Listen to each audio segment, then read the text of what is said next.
So the mini exam is on Wednesday. It covers through the end of today's lecture. As far as I can tell, that's as far as it goes.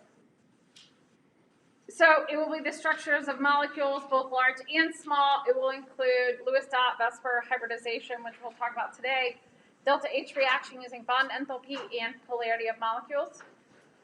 It goes all the way back to the calculation of dipole moments, which we talked about what feels like 100 years ago, but was really just like 3 weeks.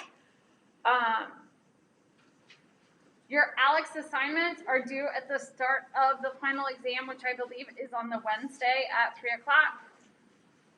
That's a hard deadline. I have had numerous students in the past who didn't complete their ALEX objectives, like did some of them throughout the semester, and they are whatever number of objectives, whatever percent left, would have changed their letter grade from either a D to a C or a C to a C+. It's kind of a hard deadline. Start of the exam, they're due at 3 o'clock on that Friday, Wednesday. Our final's on a Wednesday. It's definitely not on any other day of the week. If you realize that you have no idea how far you are in ALEX, because sometimes it's really clear that you are here, and other times it's like, maybe, you can send me an email. I'm happy to respond. It should say when you sign in that you finished 100% of your pie. When it says 100%, you're done. You can stop. If something happens, we'll deal with it then, but any questions about ALEX or the mini exam or anything else? And so what time is the final on the 15th? 3 o'clock. So it starts at 3. So for the ALEX homework, once you get to like 100%, I think it takes you to a knowledge check. Or there's a knowledge check after the last objectives are done. So I know we say 100% and we don't say knowledge check. Are we still responsible for that? I think if you get to 100% and you do know more, it shouldn't ask you to do more. Send me an email. Because I think that that is true, that once you finish it, if you take the knowledge check, it will for sure take stuff away from you, because that's how it rolls. But yes, so I think if you get to 100%, you can stay there. I don't think there are other knowledge checks buried in the system, so that's what it's asking you to do. But that is, you don't have to do it. Other questions? If you were not here on Monday of last week, I have your mini exams. It is my hope to return mini exam 6 pretty quickly. Like, my goal is next Monday, since it is on Wednesday. Well, that's the plan. That way you can use the remaining week to play if I scored a 100 out of 200 on the final, what is my letter grade? If you don't know how to do that, I can show you how to play with the grades on Canvas. But that is there. Per the syllabus, the lowest 2 scores will drop, which has not yet been enacted, but that will happen as soon as the other one is submitted. So your score should only, in theory, go up. Questions? Sweet.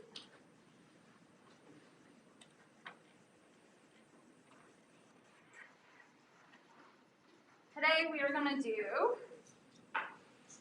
9.2, 9.3. There's something called 9.5, and we might we'll look at 9.4 just briefly. But 9.5 is drawing complex molecules. Basically, we're going to skip this and then come back to the other part, just to give you a heads up. Anyone else, before we get started, need a copy of this handout from last week.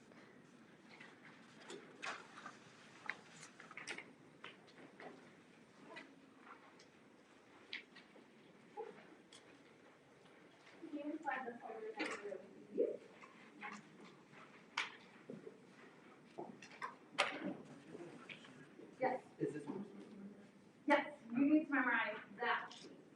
And all of this information is like helpful info, I guess. In front of you, you will need a periodic table and something to write with. So let's talk about molecular shape and polarity.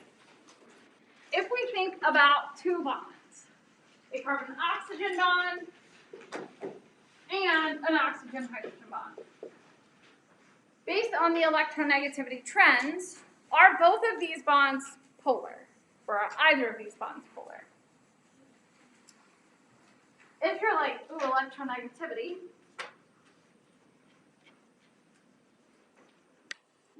that uses this graphic where we can, if we remember the trend, it is increases as you go across, decreases as you go down. So fluorine has the highest electronegativity, and mostly we're going to focus in this region over here.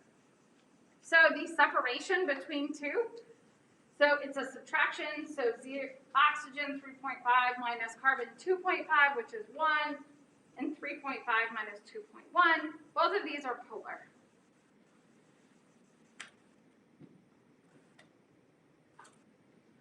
So in this case, we know that both of these are polar. And we could draw the dipole moment like this. And the arrow points towards the negative sign. The plus side of the tail is the positive side of the molecule. So if both of these are polar bonds, what happens when we put them into a molecular shape? Because what we want to know is this molecule polar or is it not? So let's look at CO2. Hopefully you guys have been practicing your Lewis-Dot structures to some extent and your Vesper structures. So in order to do this, you should get a Vesper/Lewis-Dot structure that looks like this.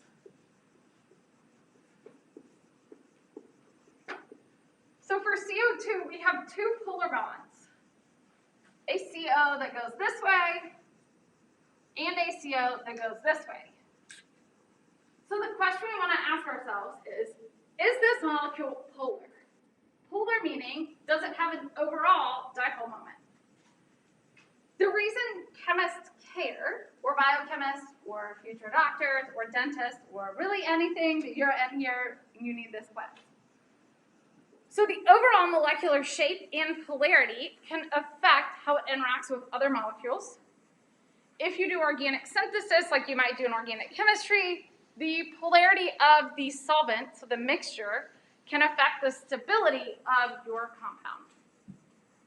If you care about proteins, the overall polarity of a protein can change how it affects or interacts with the membrane or other domains.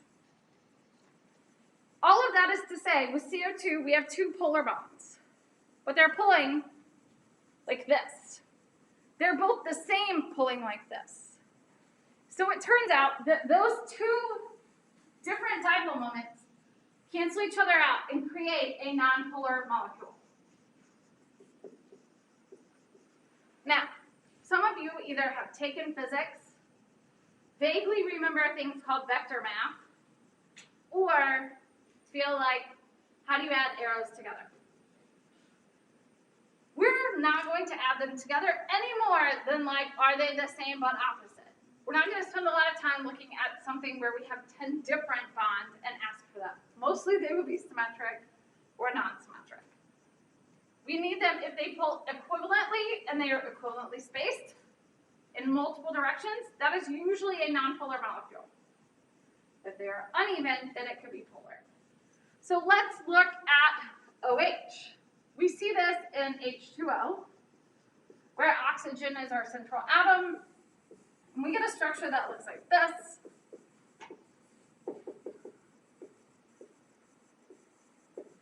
So now we have two polar bonds, both of which push electron density towards the oxygen. So they both push like this. So do we think that together those create an overall dipole moment for the entire molecule of water? So if you were asked to draw the dipole moment for the whole molecule,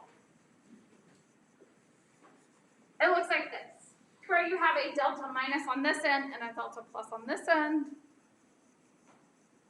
So we can look at the molecular arrangement of different molecules or atoms at bond in order to say, is this molecule polar or not? the first thing you should do is ask yourself, are these bonds actually polar? Because you cannot really have a polar molecule without polar bonds. So, let's look at some other structures. So here are 5 molecules. Hopefully we have been practicing our VESPR drawings. So go ahead and draw VESPR structures for these 5 molecules and attempt to answer. Are these molecules polar? I'm going to give you somewhere between 6 to 8 minutes. It's okay if you don't get through all of them.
many of you have all of the structures?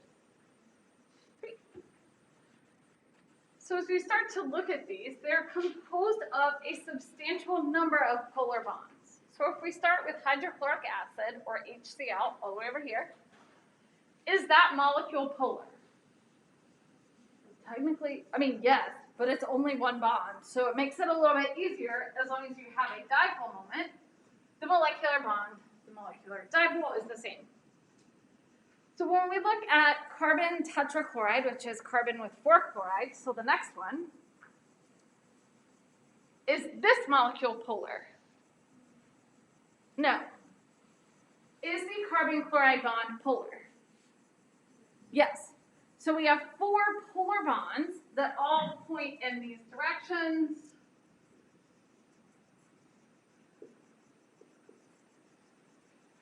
And because all of the chlorides, basically, they're all the same because they are equivalent. So this is a non-polar molecule.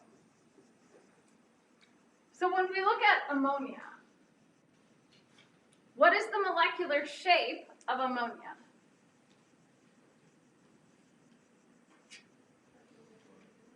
Trigonal pyramidal or trigonal pyramid, either of those work.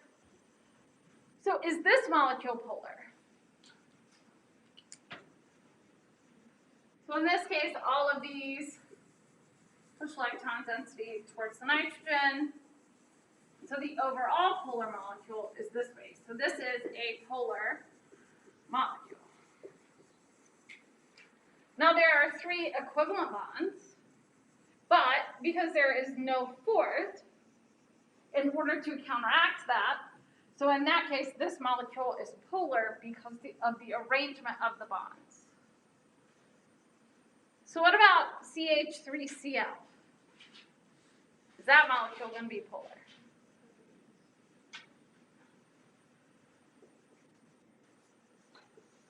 So all of the carbon-hydrogen bonds are not really polars. They're a little bit polar, but not really. They fall into the gray area. So the chloride polar bond overwhelms the molecule. What about BF3? We know that fluorine is the most electronegative atom. Does this arrangement lead itself to a polar molecule? I think no. I don't really know. You guys are very quiet today. I mean, you're always this quiet, so that's not actually that new. So this is also non-polar.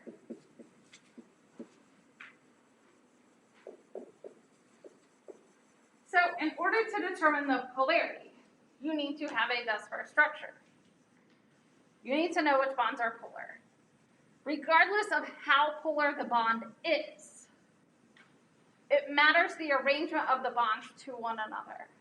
So in order to answer this question, you need a thus-far structure. What questions do we have about molecular polarity? Do we feel moderately confident that in a structure we could determine polarity?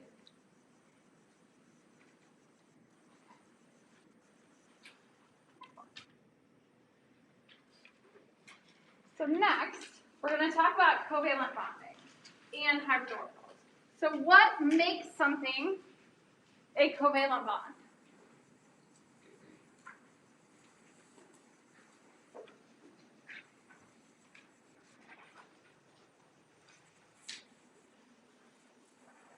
So there are 2 main types. We have covalent and ionic.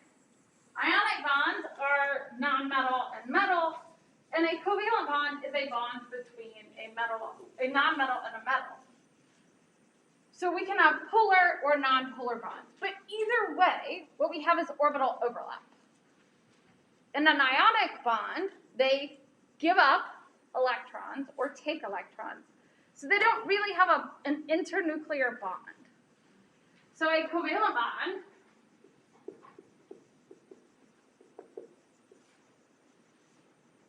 is a non-metal plus a non-metal, and this requires positive orbital overlap. So if we were to draw down on the x-axis, we have the radius, or the bond length, and on the y-axis, we have the energy. What we would see is something that looks like this, where here in this minima, we see the bond length.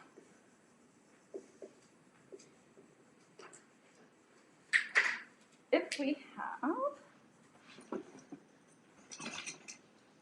have two atoms, and we would like them to interact with one another in order to create a bond.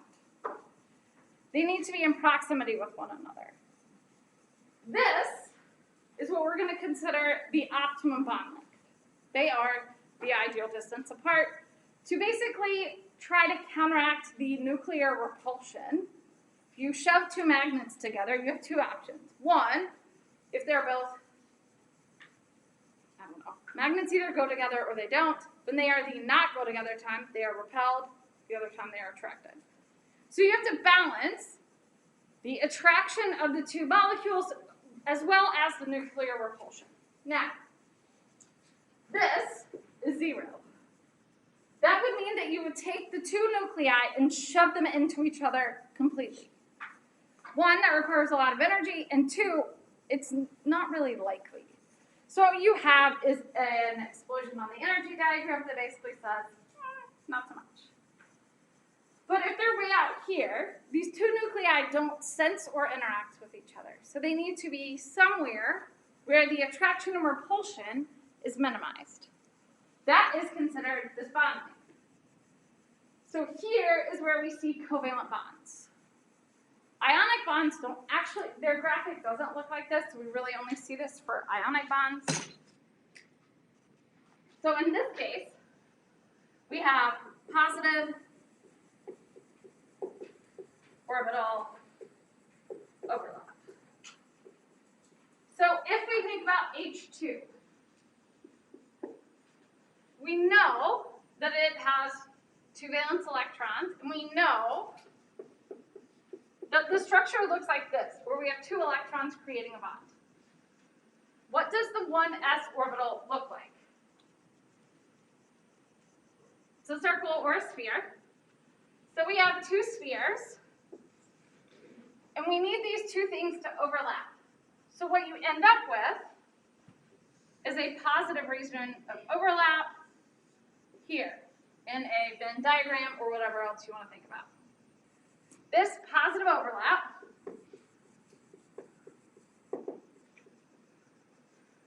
is how we make a bond.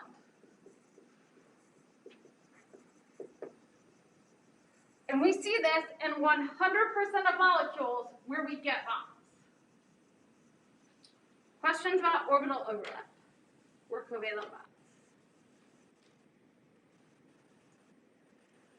So when these orbitals overlap, they don't necessarily match the shape of a molecule. So we said momentarily ago that an s orbital is a sphere. There are 3 p orbitals, right? 3 degenerate p orbitals, px, py, and pz. Those orbitals are 90 degrees apart. So you have them on the x, y, and the z axis. So we have the s orbital, we have these 3 axes as our p orbitals. When we think about things creating a bond, like HCl, let's not use that one. So when we start to think about this arrangement of these p orbitals doesn't really match what we know. If we think about methane, CH4. So methane, we should at this point know it has a structure. And that structure looks like this. What is the steric number around this carbon? 4. What is the molecular shape? Tetrahedral. Great, just seeing if we've been looking at our diagram. So when we think about the electron configuration, we're going to take a brief detour today back to chapter 6. Well, it's not really all that brief, but we're going to go through chapter 6 as we talk about this. So the electron configuration for hydrogen is the 1s has 1 electron. For carbon, we have the 1s, 2s, and there are 3 2p orbitals. Carbon's electron configuration looks like this. If 2 electrons are required to make a bond, it looks like we have the ability to make a bond, but only with the two of the 2p orbitals. But we know that that molecule has 4 equivalent bonds. So we're going to start to use what's called hybridization. Hybridization is the ability to take a known quantity of orbitals, use complex math, merge them together, and get out a known quantity of orbitals. In this case, we are going to mix together these 4. We're going to hybridize them, which is, you can think about it like you put them into the blender, hit blend, and you get back out the same number you put in. You could alternatively put them in a martini shaker, shake them around, same difference. Either way, the number that go in is what comes out. So I'm going to hybridize an S plus a P plus a P plus a P.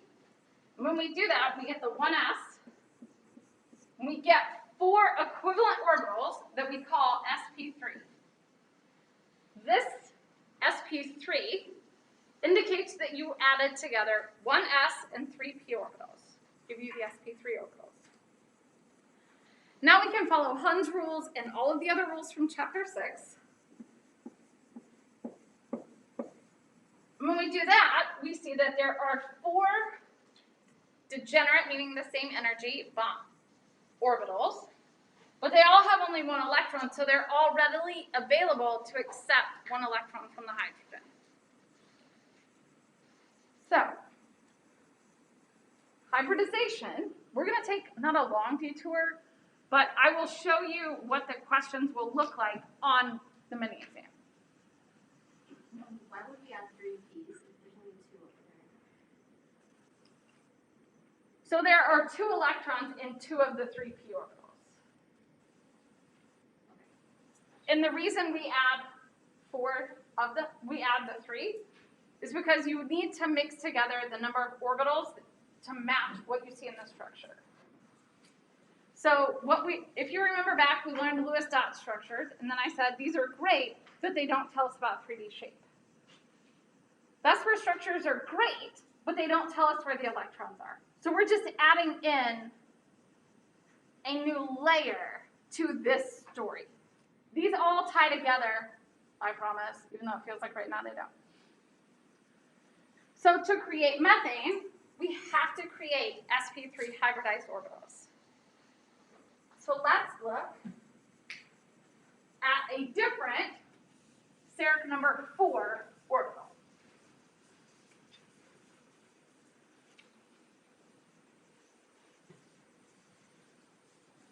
So let's look at ammonia.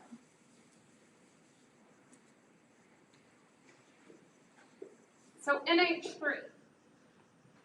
We know that it looks like this.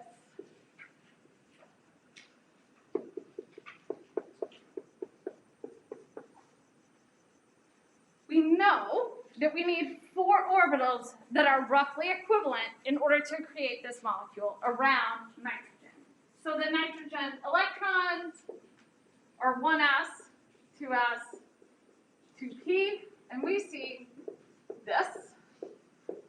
So where nitrogen has the known 5 valence electrons. We need to mix to create 4. So in this case, we are going to mix these together, and we have the 1s and the sp3 orbitals, where this is your lone pair, and these 3 create your bonds. Now, technically, when we look at the arrangement of the electrons in the orbitals from the original, where there's 2 in the 2s and the 3p's, as well as the sp3 hybridized on the bottom, they look very similar. We have 1 with 2 and 3 with 1. However, if this was the electronic structure and there was no hybridization, our ammonia molecule would actually have 3 hydrogens at 90 degrees, so one on the X, one on the Y, and one on the Z. But that's not what we observe. So the difference is what we're saying, in order to observe the tetrahedral structures, you have to have sp3 hybridization. So in this chart, on page 2, where it says steric number of 4, all of these have the same hybridization of sp3. Now you can have more or less lone pairs, but all of them contain the same steric number. The steric number is how many orbitals were mixed in order to create this. To create sp3, you have to mix together 1s and all 3 of your p orbitals. Questions about sp3 hybridization? So sp3 is just 2s and 2d combined? Yes. This can also happen in the 3, like n equals 3, 4, 5, 6, or 7.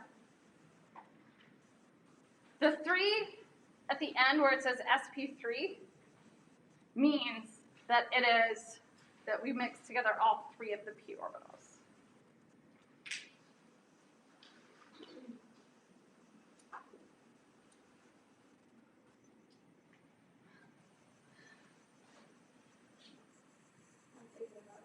Okay. It's okay. There's 2 ways I can teach this to you. I can just say it is this because, or we're going through the rational explanation. But to relieve some, maybe hopefully relieve some stress, what I will ask you on the mini exam is, in this structure, what is the hybridization of this?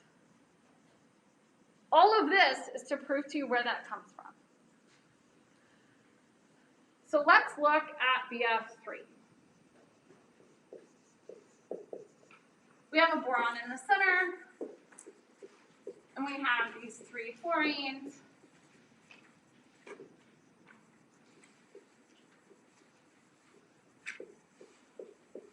What is the bond angle in a trigonal planar molecule?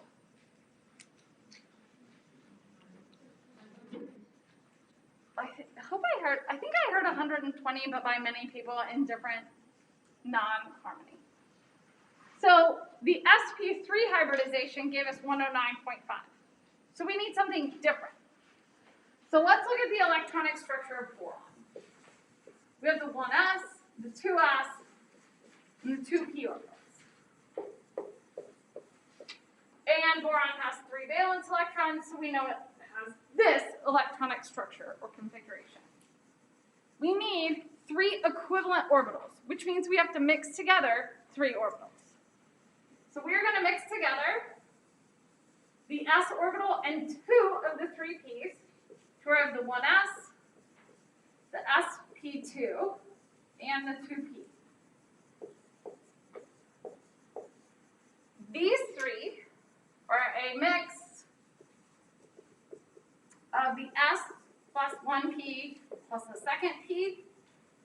So this sp2 and the sp3 tells you how many orbitals have been mixed together. So in this case, we get 3 equivalent orbitals that are 120 degrees apart when you mix together 2 of the p's and the s orbital. Question? So, I'm just trying to understand. The reason why we only had 2 is we already had the 1 and the p orbital to represent one of the polarities, and then we have to add 2 to represent the other 2. Is that essentially what we're doing? This? Yes. So that's the representative of one of the polarities, right? No, so that's the electronic structure of boron. Right. But the reason why we only add 3. Okay, so yeah, so how many bonds? I guess It's how many bonds. Okay. So you need enough mixed hybrid orbitals to match whatever it is you see in your structure. Okay.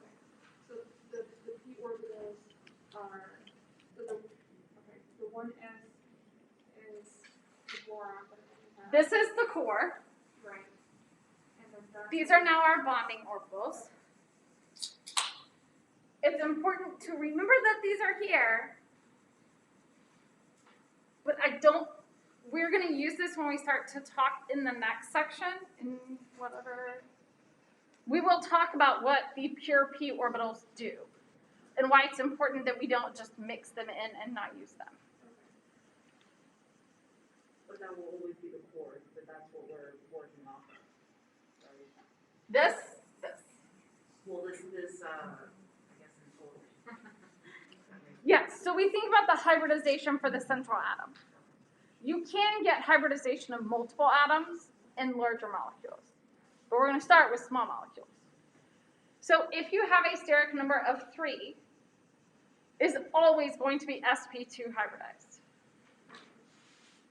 What is like, how do we count the lone pairs on there? Like if the, 4 atoms have like lone pairs, how would that, or something like that? So like for this one, it's the same as the steric number. So the steric number, it's the same count. No, it won't change anything when we think about what those look like. So the third type of hybridization that we can see is sp hybridized.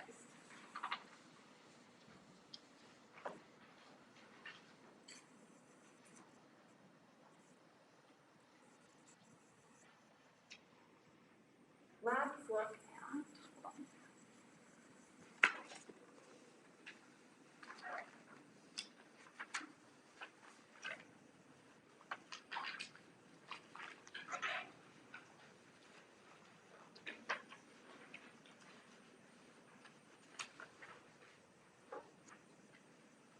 Let's look at CO2.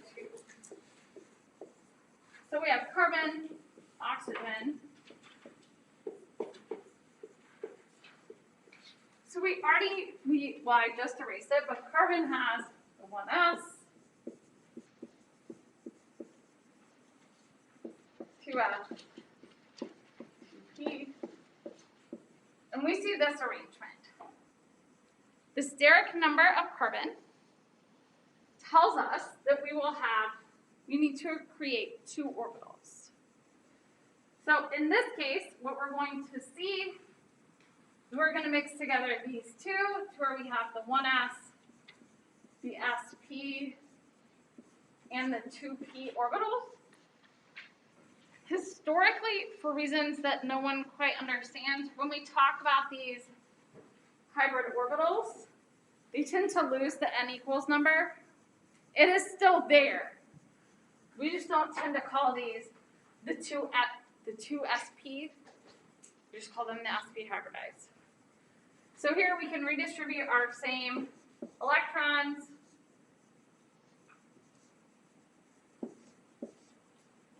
So in this case, we have 2 electrons in the sp.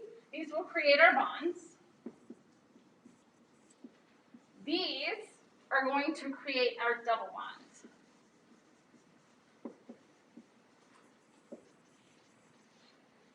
So the arrangement for this carbon is a little weird as to why we don't have anything, so why does it distribute over all of them as opposed to just some? But we equivalently mix those together. For a steric number of 2, it is always sp hybridized. Because you need to mix together 2 orbitals. In this case, for the sp, it's s plus p, sp2, s plus p plus p, sp3, s plus p plus p plus p.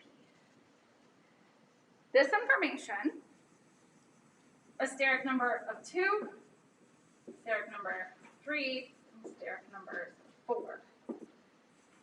These are always true statements. Meaning, if you have a steric number of 3, it's always an sp2 hybridized orbital. Questions thus far? So when we look at like a molecule, how do we determine the steric number? We're going to come back. So if I ask you about this nitrogen right here, the steric number is how many things are connected to it. That includes the lone pairs. So what is the steric number for this nitrogen?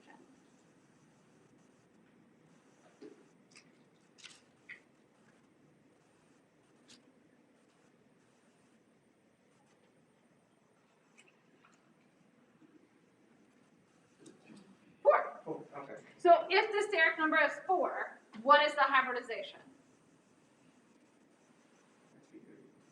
There you go.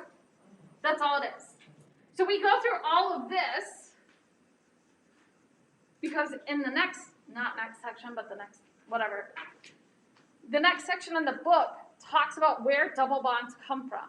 And double bonds are different than a regular bond. It's not just that there's 2 of them, which makes them special. Turns out they live in a different arrangement. So the double bonds come from what we're going to see is a pure p orbital. And that only exists if you don't mix it into something else.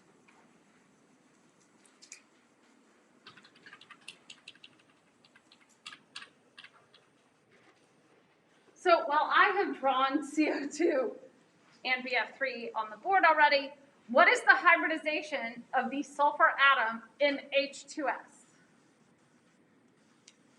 So if you draw a Lewis dot or a Vesper structure, you should be able to figure out the steric number.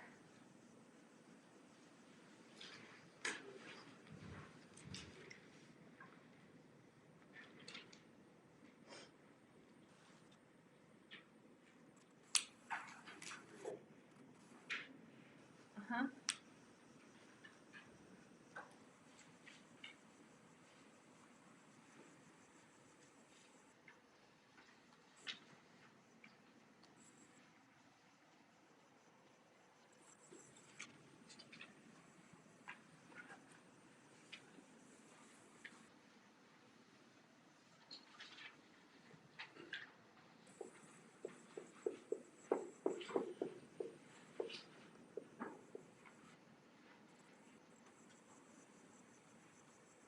If your sulfur has a steric number of 4, it's always sp3 hybridized. And so if you wanted to think about the electronics, we have the 3s and the 3p. Sulfur has 6 valence electrons. When you mix these together to get the sp3s, we take our 6 and we redistribute them like this. And these 2 are the lone pairs.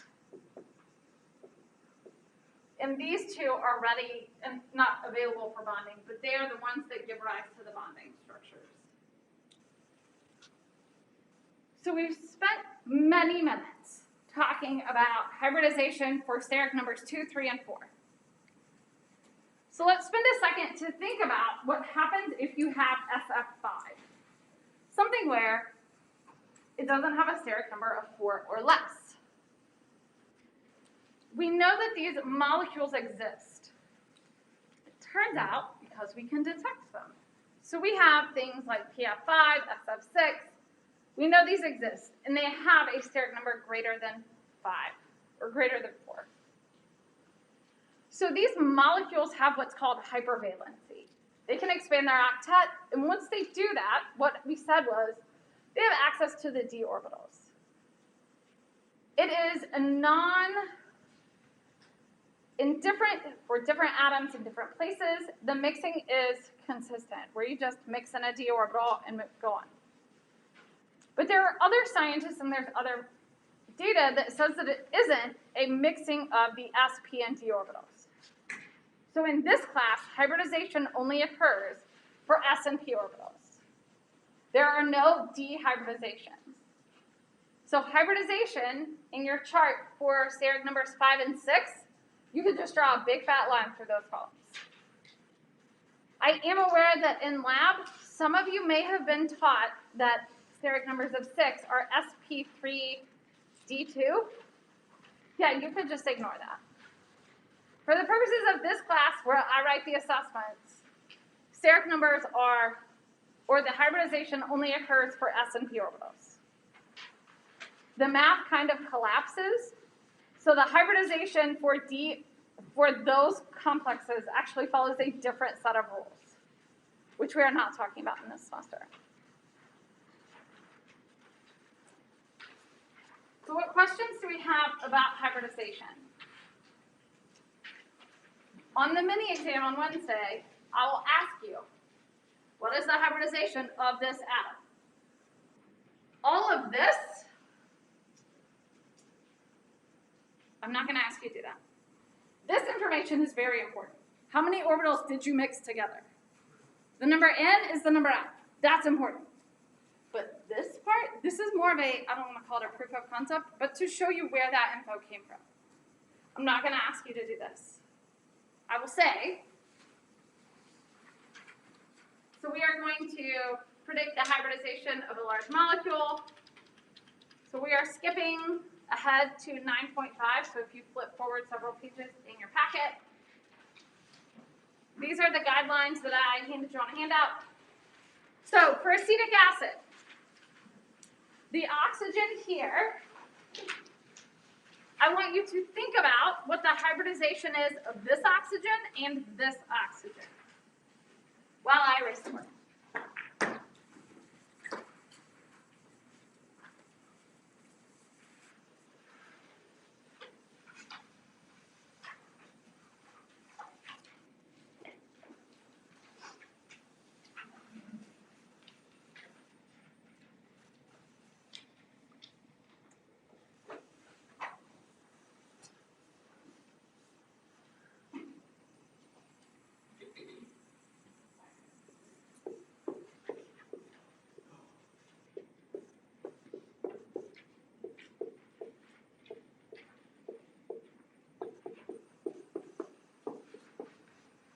So what is the hybridization of the oxygen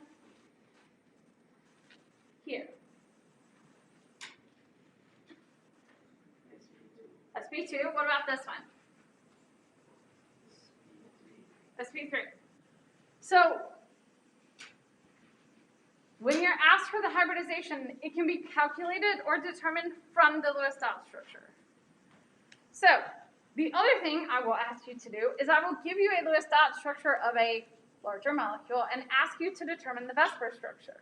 Now, many of you just started sweating. Like what? How will this work? So I will give you a Lewis dot structure. In this class today, I have not taught you, nor will I, how to come up with a Lewis dot structure for a larger molecule just out of thin air. But I can give you a Lewis dot structure and say, using this information, generate a structure. Now, the reason this is hard, so what happened? It says, my God, here's this molecule, draw a structure. So we're going to panic. How do we move from panic into a structure? Break it into smaller bites. If I cover up all of this, you know how to draw the Lewis dot structure for that molecule, or the Vesper structure, right? What is the steric number for the carbon in the center? Steric number 4, which makes it tetrahedral.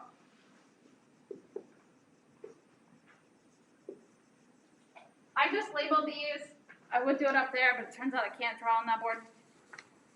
So instead of treating all of this like a massive project, just pick one at a time. You can start at either end. You cannot start in the middle. The reason you can't start in the middle is because it gets messy. So you can, it's just harder. So for Ca, we know that it's steric number of 4, which makes it tetrahedral. Carbon in the middle. And it looks like this. From here, we can now add in our hydrogens and our atom. The next atom in the parade is Cb. Does it matter where CB goes? Yes and no. No, you may put it, yes, you can put it anywhere you want. It will make your life easier if you put these three atoms in the plane of the board, because everything sticks off of those. No matter what the structure is, there's always some part of it that's in a line. So in that case, we're going to put CB here.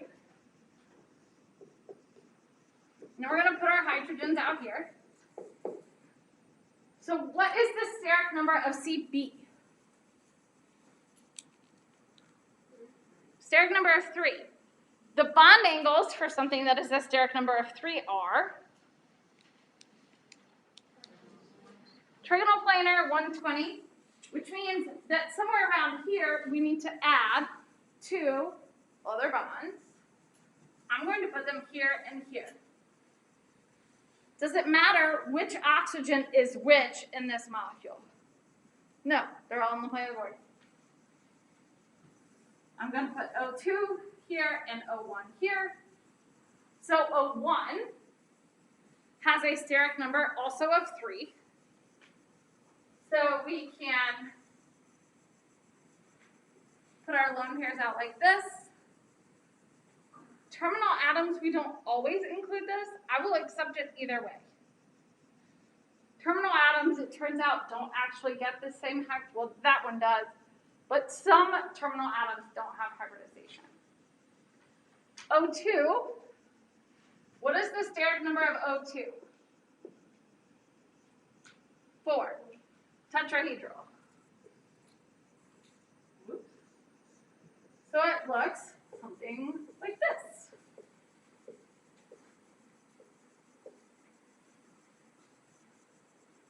If you break it down into parts, you can achieve a larger molecule. And for any of these, you can determine the hybridization based on a Lewis dot structure. So some of you might be saying, these bond angles feel like they're going to be hard. I'm not asking you to use a protractor, but I'm going to draw something, and this is actually like exceptionally wrong. I will put a big X in it. I will not put a frowny face, but I will think about it. What students want to do is to take this molecule and turn it into Vesper by doing the following.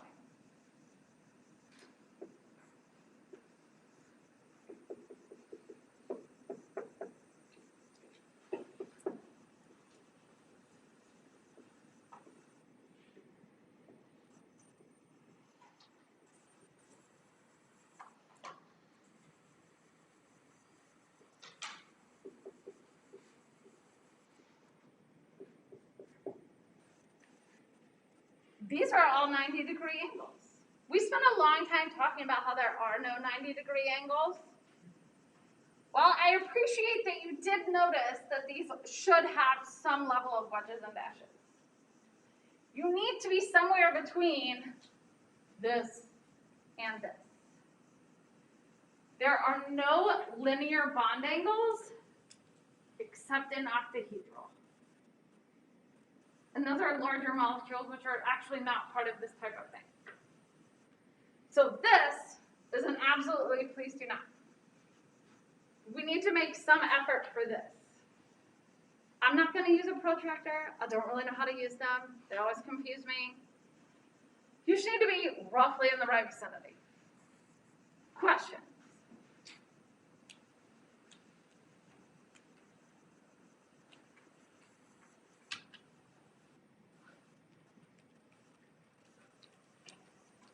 Let's go.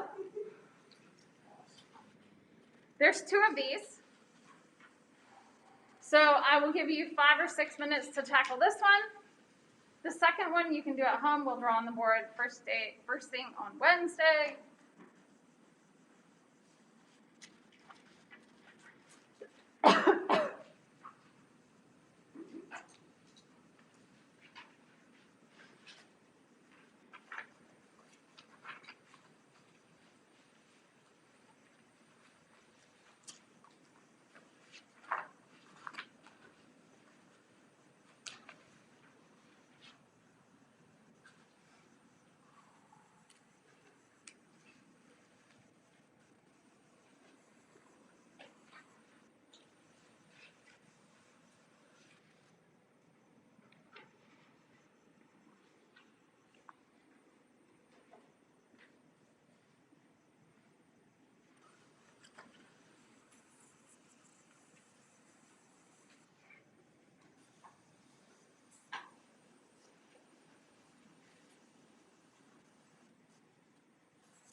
to attempt to draw that molecule as a vector molecule.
So in this case, we want to start one side or the other side.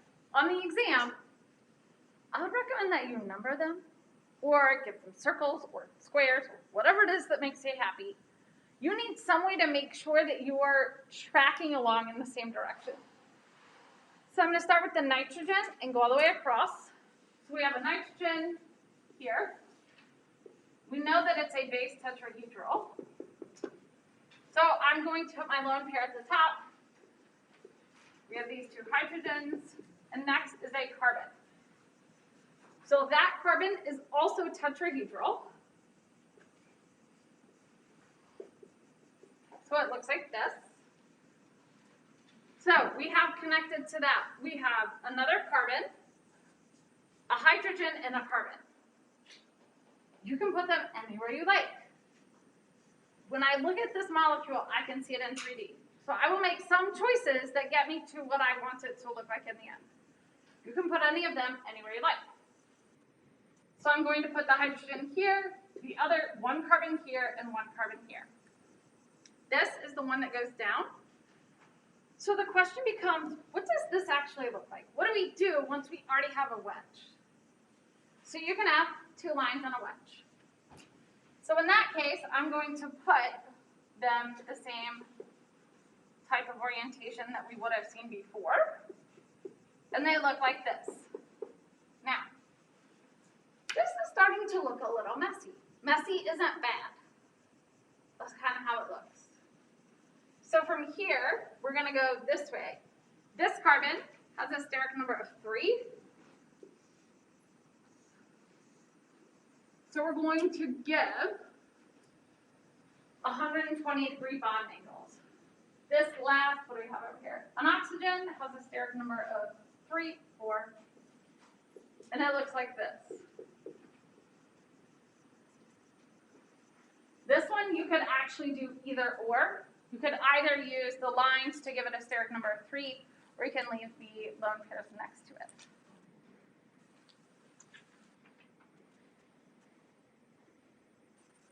One central atom at a time. It doesn't have to be the whole thing. You can also practice with this molecule, which is slightly smaller than alanine. You should also practice drawing acetic acid again on your own. As far as that oxygen, is there ever a time where we will, oxygen, is there ever a time where we will lose points for not doing that or not doing that? What? Is there ever a time where doing the lines is required? No. It is required on a central atom. Okay. So if the atom has stereochemistry, like this one, you need it. This is a terminal atom. You can put them or you don't have to. It's a weird gray area as to why some of them have it and some don't. Because if it was a chlorine, no one would draw those in 3D. It's just oxygen that is weird. Which is it's like a whole thing with oxygen, but that's different. So, other questions?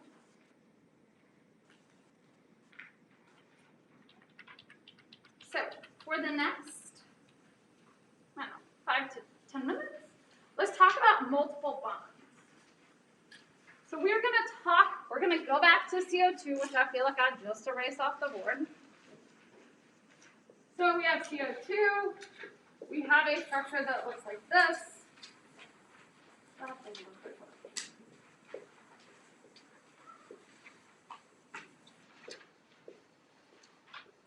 And so the carbon has the sp hybridized and 2 p orbitals. The oxygen contains a sp2 and a leftover p orbital. So we're going back to the hybridization land. We want to ask ourselves, where do the electrons live? So for carbon, we have this. For oxygen, we have our 6 valence electrons, and we see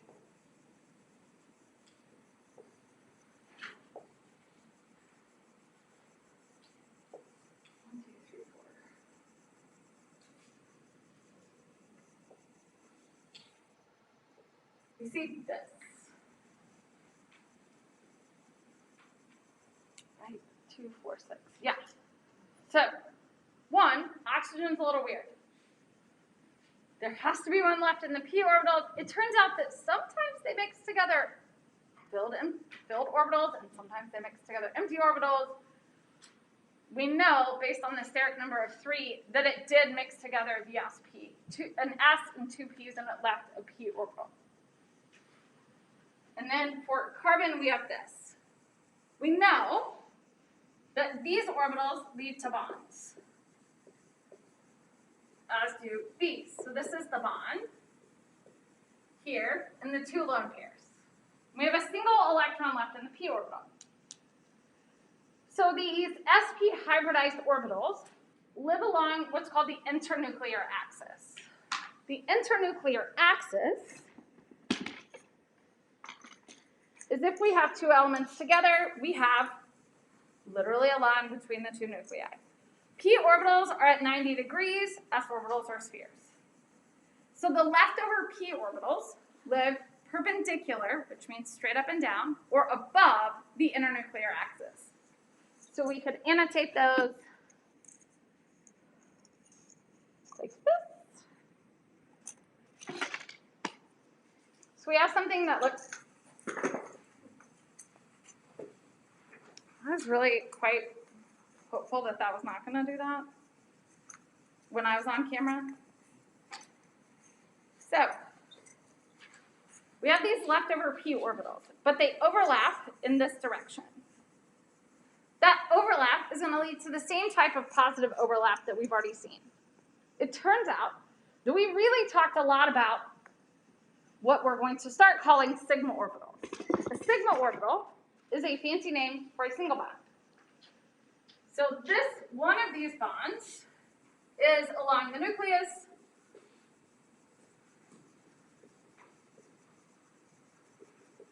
And the other one is the double bond. Also, I would like to report that all of this part is not on the mini exam. We're not going to make it to the testable portion of this. So the mini exam ends with the drawing of complex scary molecules. So in this case, we're going to start to look at a sigma bond and a pi bond. Every single bond is a sigma bond. SS works out. If we look at this structure, we have two p orbitals in the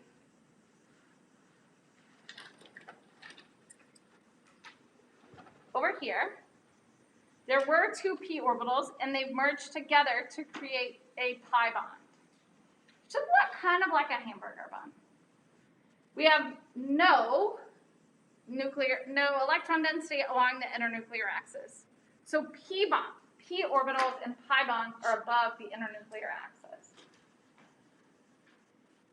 When you have a single bond, it is a sigma bond. If you have a double bond, it is one sigma and one pi. The pi bonds come from p orbital overlap. So in ethylene, which is the second molecule, between the carbon-carbon, you have one sigma bond and one pi bond. If we look at the nitrogen bond, we have one sigma and two pi. So for N2,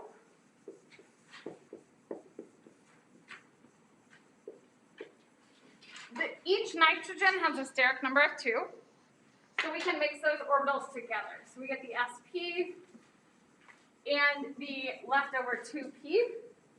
The 5 valence electrons mix like this. We have a lone pair. And this sp mixes with the other sp from the other nitrogen to give you the sigma bond. These leftover 2p, the 2 electrons in 2 unique p orbitals, gives rise to 2 pi bonds. Leftover p orbitals are above or below, or out in front of, your nuclear axis. Those, as we will see on Wednesday, are what give rise to resonance structures. Because you have these leftover p orbitals that create networks. I feel like we went one step over the cliff, and most of you are like, I hate my life. What questions do we have? We will pick up here on Wednesday. We might start chapter 10 on Wednesday. The slides will go up before midnight tomorrow night for those of you that print. If you did not get your mini exam on Monday of last week, I do have them and I'm happy to provide.